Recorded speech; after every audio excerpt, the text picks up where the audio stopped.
আমাদের আমাদের টাইসের ফিটিংয়ের কাজ চলছে, দেখতে পাচ্ছেন অনেক জনগণ এখানে, সবই টাইস মিস্ত্রি। সবটি গরু মাংসের কারণে কাজ করতেছি আমরা।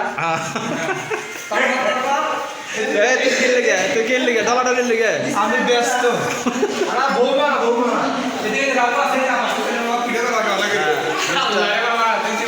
মিস্টার আব্বাসের ছেলে, তুমি কিছু বলবা? তুমি কিছু বলবা?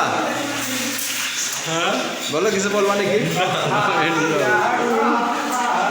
দেখতে পাচ্ছেন পুরো কাজ চলছে এখানে। এই ফলোর শেষ,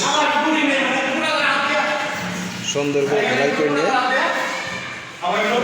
চলতেছে। বাথরুম, কত সুন্দর লোক।